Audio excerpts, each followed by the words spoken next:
Руслан, давайте начинать тогда. Как вам О, картинка? прекрасная, шикарная картина у вас там, умиротворяющий пейзаж.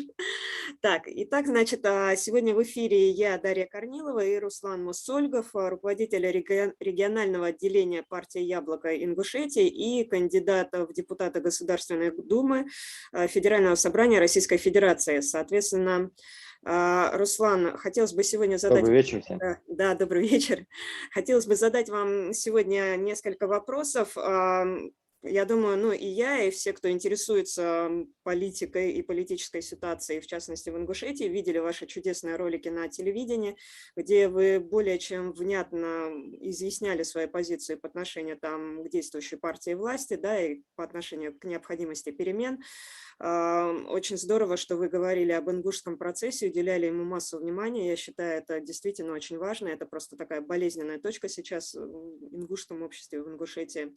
И мне хотелось бы коснуться немножко других вещей, в частности, поинтересоваться у вас, каким образом проходила ваша избирательная кампания, да, собственно говоря, насколько она была напряженная, не напряженная, может быть, были какие-то там провокации или какие-то вещи, которые вас удивили, могли бы вот рассказать про вот этот период, который ну, для нас был скрыт, а в принципе очень интересно, что происходило с вами в это время. Ну, на самом деле, да, действительно, это была такая, вся предвыборная кампания была таким тяжелым периодом времени из-за насыщенности, из-за большого количества событий. И, само собой, очень много дел было в этот период. Но, к счастью, никаких провокаций не было. Более того, надо отдать должное, приятно удивило то, что нам не просто достались прямые эфиры на телевидении, но и наши оппоненты, другие участники дебатов, которые могли, но не приходили на эфиры, они просто предоставили возможность увеличить прямой эфир для нас, для тех участников, кто приходили. И таким образом у нас было больше времени донести свою позицию, донести те проблемы, которые волнуют общество, до и руководства республики, да и до избирателя. Поэтому это приятно удивило. И единственное, что, конечно же, я здесь должен констатировать факт и согласиться с Максимом Шевченко, что наше телевидение не выкладывает эти записи дебатов, не в сеть интернет, где обычно выкладываются различные передачи телевизионные. Ну, нет дебатов, так нет. Но вообще надо бы отметить, что именно такой факт имел место. Ну, то есть, кто не успел посмотреть в прямом эфире или не догадался зайти на Facebook и посмотреть у вас лично на Фейсбуке, тот, в общем-то, остался в неведении, да, относительно ваших интересных мыслей о текущей ситуации в Ингушетии, да, правильно Ну, понимаю? по сути, да, социальные сети только были возможность выкладывать эти видео, а так на канале телевидения в YouTube, либо на сайте телевидения этих записей нет. Понятно. Смотрите, у нас впереди 3, наверное, самых напряженных дня. Это 3 дня выборов. И я хотела бы узнать у вас, каким образом вы готовитесь к вот этим дням, потому что не секрет, что, ну, наверняка там, как и везде по России, в Ингушетии не исключение, будут какие-то и фальсификации, использование административного ресурса. Готовите ли вы наблюдателей? Как вы вообще планируете провести эти 3 дня и, ну, проконтролировать, скажем так, ну, выполнение законодательства и насколько есть к этому возможности? Действительно, к огромному сожалению, наши власти сделали все для того, чтобы снизить возможность и обеспечения наблюдения за выборами, и сохранить их прозрачность.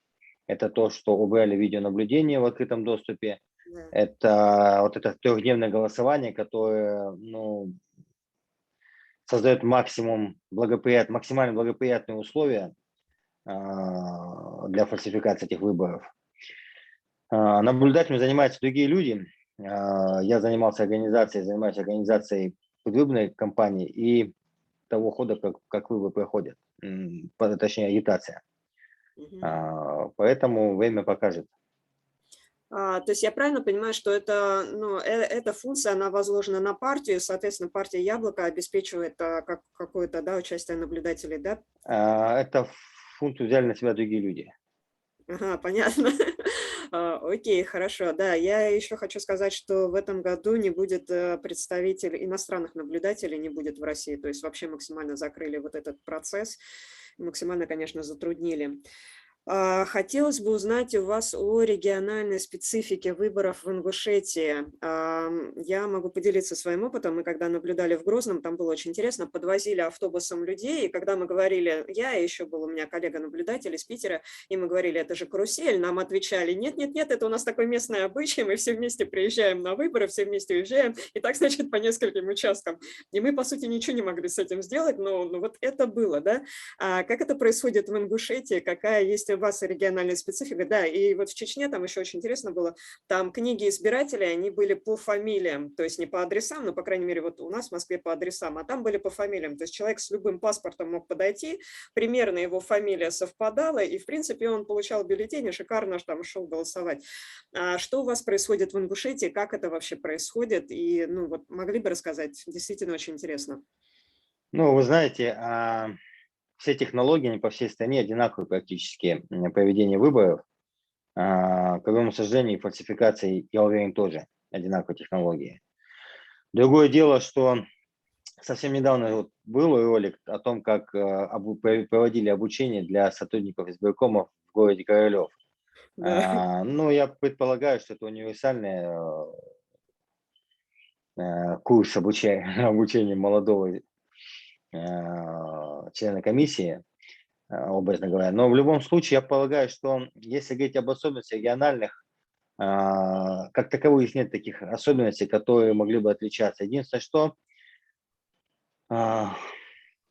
здесь очень много военных. И просто-напросто их направляют на те избирательные участки, где, например, стоят КОИБы. Эта специфика, может быть, она в других регионах также используется. Но на прошедших выборах, на предыдущих выборах, система была именно такова. Другое дело, что те же самые вбросы были, и фактически махинации были различного рода с результатами голосования. Как таково нельзя выделить какие-то такие особенности, которые бы не были присущи другим регионам. Я Мгм. полагаю, что обучение идут одни и те же люди, одни и те же технологии используют. Мгм. То есть универсально по всей стране. Да, И при этом всем, безусловно, играет большую роль административный ресурс. Его, конечно же, невозможно обойти, его невозможно избежать по той причине, что ну, власти просто используют все имеющиеся в их распоряжении возможности. Скажите, пожалуйста, я знаю, что вот в ингушском обществе вот эта тейповая система, она позволяет достаточно, ну, мы видим по вот этим протестным акциям, да, 2018-2019 года как-то мобилизоваться и все-таки оказывать сопротивление вот этой федеральному давлению, да. Вот в ситуации выборов, да, вот можно ли противопоставить административному давлению вот это какое-то тейповое про сопротивление, да, или нет, или все-таки здесь как-то каждый сам за себя? Вот как это происходит? Нет, я уверен, то, что невозможно противопоставить. Во-первых. Во-вторых, вы просто посмотрите, что в органах власти есть люди различных фамилий. И все-таки же это происходит. Поэтому здесь влияние больше от административного ресурса. Мгм. Больше приверженность или причастность этих людей, чиновников, к системе власти. Понятно, приоритеты понятны. Скажите, пожалуйста, вот я так думаю, ну, какие-то люди, они включены в этот процесс, да, следят за политической повесткой, как-то примерно представляют, что будет, но большая масса людей, я так предполагаю, недостаточно смутно представляют, что будет происходить, когда они придут на избирательные участки. Вот как-то для них, может быть, пояснить, да, какую-то краткую инструкцию. Вот человек приходит на избирательный участок в Ингушетии, ему дают 3 бюллетеня. Что там и, ну, что ему делать, да, и вот что дальше происходит, что он видит в этих бюллетенях? Как бы вы Но порекомендовали? надо напомнить, что выборы 19 сентября в Ингушетии пройдут, как в Государственную Думу будут избираться депутаты, так и депутаты Народного собрания Республики Ингушетия. Это региональное законодательное собрание. Соответственно, будет 3 бюллетеня. Один бюллетень будет содержать список партий, которые баллотируются в Народное собрание. Если я не ошибаюсь, их всего 4, как и всегда. Другие партии просто в этом году точно не допущены до участия в выборах. Еще один бюллетень будет, в этом бюллетене будут указаны фамилии тех депутатов, которые избираются по одномандатным округам. То есть народ голосует не за партию, которая выдвинула его, а именно за конкретного кандидата. Таких кандидатов, по-моему, если не ошибаюсь, там 5. К огромному сожалению, там нет нашего кандидата. И третий бюллетень – это бюллетень, который самый длинный список из 14 партий, которые баллотируются в Государственную Думу. Ну вот такая будет структура. И, конечно же, каждому придется сделать выбор в соответствии с его предпочтениями. Там уже у кого какие взгляды, какое отношение к политической структуре, политической системе и вообще к политическим силам различным. Мгм. То есть Фактически люди будут голосовать, Дарья, за то, как они будут жить в ближайшие 5 лет, как мы все будем жить 5 лет. Мгм. То есть, А, смотрите, если избиратель хочет проголосовать за вас, то есть он вот в этом длинном списке, где 14 партий, и который посвящен выборам в Государственную Думу, он выбирает именно партию «Яблоко», и, соответственно, таким образом он голосует за вас. Я вот к этому веду, да? Потому что люди могут просто не сориентироваться банально. Людям, да, действительно надо выбирать просто того кандидата, за которого они хотят проголосовать. Мгм. А, Я не могу сейчас вести агитацию у Мгм. нас с вами в прямом эфире, но факт просто люди должны найти именно того кандидата, ту партию, которой принадлежит кандидат, который им нравится, Мгм. Мгм. которым они дают предпочтение и кому хотят делегировать полномочия, представлять и защищать фактически интересы на уровне, на федеральном уровне в Государственной Думе. Мгм. Смотрите, я знаю, что вы являетесь Мгм. Я знаю, что вы Извините. являетесь общественным защитником Багаудина Хаутиева на вот этом длительном ингушском процессе, который сейчас проходит в Ессентуках. Могли бы рассказать поподробнее, каким образом вы познакомились с Багаудином, как вы вошли в это дело, собственно говоря, как вы оказались вот в этом процессе, участником этого процесса? Ну, на самом деле, Багаудина я знаю уже много лет. Мгм. Он хоть и молод, но он много лет уже находится, занимается общественной деятельностью, общественной правозащитной деятельностью. И, безусловно, имеет определенные успехи проведения общественных кампаний и вообще достижения положительных результатов.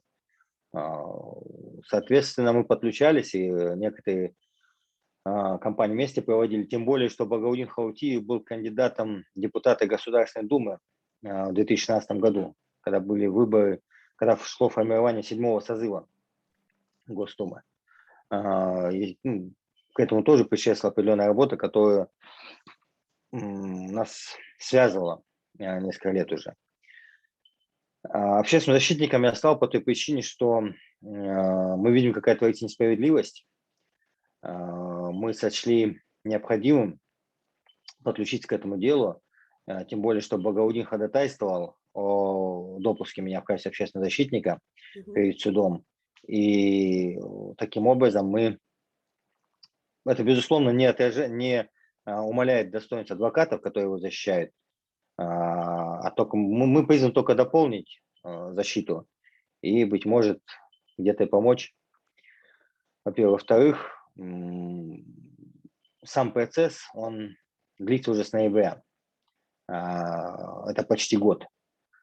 Я уверен, что для того, чтобы следствие разобралось, не нужно было и дня, чтобы эти люди провели в СИЗО.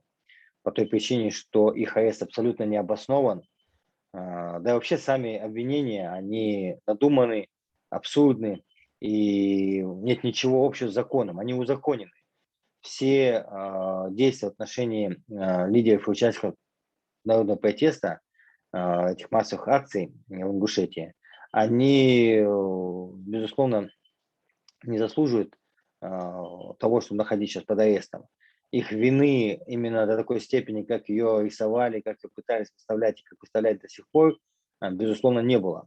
Во-первых, те обвинения, которые предъявили, это обвинения в экстремизме, создание экстремистского сообщества и участие в нем, а также организация насилия, они рушатся прямо на глазах, свидетельские показания и свидетели защиты, свидетели обвинения превращаются в доказательства невиновности лидеров, участников протеста, всех 7 подсудимых. На удивление, сильно удивились, когда освободили Зарифу, перевели на домашний арест, но потом гособвинение просто показало свою сущность, и судебная система показала ее тоже.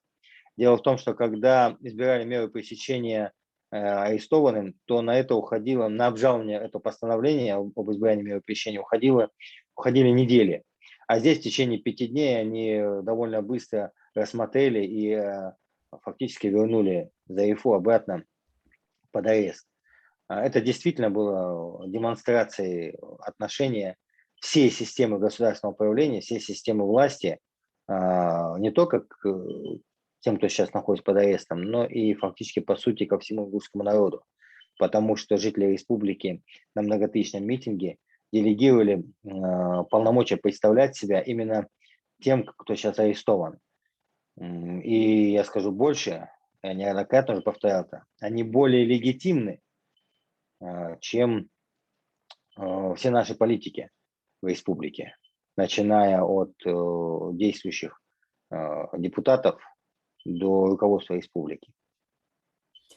Скажите, пожалуйста, где-то ориентировочно в ноябре уже ожидаются там реплики прения и вынесение приговора. Соответственно, если этот приговор будет, понятно, что он будет обвинительным, понятно, что он будет несправедливым, но если он будет, скажем так, суровым, как вы думаете, выйдут ли ингуши на улицы, возможно ли какие-то массовые акции протеста, то есть что ожидать в связи с этим? Понятно, что напряжено сейчас общество по этому поводу.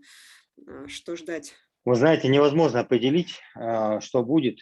Соответственно, единственное, что мы точно знаем с вами, что система правосудия в нашей стране глуха к доказательствам невиновности подсудимых. Порой абсолютно глуха. Из 10 тысяч приговоров, которые выносятся по итогам 2019 года, которые выносились в России, только 36 были оправдательными. В предыдущие годы эта цифра не превышала 30, предыдущие 2 года. Но вот эти вот увеличения на 6 приговоров на каждые 10 тысяч, оно является заслугой того, что сами подсудимые выбирали для себя суд присяжных. И присяжные, вот эти 6 приговоров, это те приговоры, кто выносили присяжные именно. Поэтому нет никакой надежды на оправдательный приговор, но, безусловно, если говорить с правовой точки зрения, никакого обвинительного приговора быть не должно. Согласна полностью, конечно. Скажите, пожалуйста, такой вопрос. Допустим, вы все-таки становитесь депутатом и попадаете в Государственную Думу, и вас окружают представители партии власти, которые, соответственно, поддерживают все решения, которые там как-то спускаются, соответственно, там свыше и так далее, сверху. Что вы делаете в этой ситуации? Да, вот вы один в поле воин, то есть какая будет ваша стратегия вообще взаимодействия с коллегами, и что вы будете делать в этой ситуации? Но эта ситуация даже гипотетически невозможна, по той причине, что я возглавляю территориальную группу в общепартийном списке. И для того, чтобы, например, к примеру, пройти в Государственную Думу, нужно, чтобы партия преодолела 5% рубеж по всей стране, и чтобы подавляющее большинство избирателей отдали свои голоса именно нам здесь, в Ингушетии. Поэтому я там один не смогу оказаться ни в коем случае. Там будет какая-то фракция сформирована. Но если такая, допустим, там я окажусь, то, безусловно, я знаю, что я буду представлять интересы исключительно населения республики, народа нашей страны. По той причине, что в моем лице явно получат своего представителя и свой голос в российском парламенте. До сих пор, к огромному сожалению, Государственная Дума на последние десятилетия она превратилась в место, где нет места для дискуссий, в орган, где нет места для дискуссий, как сказал экс-спикер Государственной Думы. Но все-таки, если там окажусь, то, конечно, это голос народа. Я буду представлять там именно его. Мгм. Такой вопрос, может быть, уже в завершение, ну, еще один такой маленький напоследочек будет. Что, о чем я вас не спросила, а о чем вы хотели бы очень рассказать, и чего мы не коснулись в нашей беседе, но что вы считаете важным и нужным озвучить сейчас, ну, пользуясь тем, что какое-то количество людей нас увидит? Вы знаете, на самом деле прямые эфиры, они дали возможность изложить довольно широкий спектр вопросов и поднять тему наших арестованных, наших политзаключенных на уровень, когда об этой теме услышал максимальное количество людей. Здесь речь идет о жителях Республики Ингушетия и о тех, кто смотрел телеканал национальной телерадиокомпании. Безусловно, во-первых. Во-вторых, к огромному сожалению, тема арестованных лидеров народного протеста, она табуирована на страницах и экранах наших СМИ. Поэтому это была хорошая возможность, во-первых, продемонстрировать нашей власти о том, что жителям Республики Ингушетия очень важна эта тема. Она нас очень сильно беспокоит. Нас беспокоит не только та несправедливость, которая была учинена в отношении нас осенью 2018 года, предательство региональных властей, но и ее последствия, в том числе и развязанные массовые репрессии, жертвами которых стали сотни людей. Я хочу напомнить, что к административной ответственности было привлечено более 300 человек. Это и крупные штрафы, это и обязательные работы и административные аресты, порой слишком жестокие и необоснованные. Во-первых. Во-вторых, это давление на некоммерческие организации и коммерческие структуры. Порядка 40 из них были подвергнуты обыскам, проверкам, и в результате чего многие из них прекратили свою деятельность. Кроме того, десятки уволенных из различных учреждений и 60 человек, которые преследуются в уголовном порядке. Это и сотрудники полиции, которые выполнили свой долг и не допустили кровопролития на площади. Именно, кстати, показания офицера патрульно-постовой службы были заслушаны на последнем заседании, где он полностью опроверг вину старейшин, наоборот, указав на то, что никакой организации насилия в отношении силовиков не было, а они предпринимали максимальные усилия для того, чтобы не было никаких правонарушений со стороны молодых людей и вообще со стороны собравшихся на той площади. При этом имели место провокации в отношении жителей республики, которые находились на стоянке перед национальной телерадиокомпанией в Магасе. Ну вот, в принципе, все. Последний, самый маленький вопрос. Сегодня я читала, ну, готовилась к вот этому, к этой нашей с вами беседе, и читала у вас статьи в интернете, и там одни из статей такие заголовки, там, шпион, там, и так далее. То есть как вы относитесь, ну, вот такой клевете, свой адрес критики, как вы воспринимаете? Да никак не воспринимаю. Я человек занятой, у меня времени нет читать всякую такую желтую прессу, всякую. Ну, это не те статьи, которые мне удается почитать. У Мимо меня много других дел. Мимо вас все проходит. Хорошо, Руслан, я желаю вам, скажем так, ну, максимально, возможно, позитивного и хорошего результата, насколько он может быть на этих выборах. И я очень, скажем так, очень уважаю вашу деятельность, то, что вы делаете и на Спасибо правозащитном большое. поприще. Да. Хочу вам пожелать успехов и сказать огромное спасибо не только от себя, я думаю, от огромного количества жителей Ингушетии, которые, собственно говоря, выразителем, скажем так, ну, идей, желаний, чаяний, которых вы являетесь в настоящий момент. Это так и есть. Спасибо вам огромное. Вам спасибо за то, что вы оказываете поддержку нашим братьям, нашей сестре, то, что вы оказываете поддержку всем фигурантам так называемого ингушского дела. Ждем их освобождения Да, и, само собой, ждем благоприятного исхода выборов для всей нашей страны. да, очень хотелось бы. Спасибо большое, доброго вам вечера. Всего доброго. Спасибо. До свидания. Взаимно. До свидания. До свидания.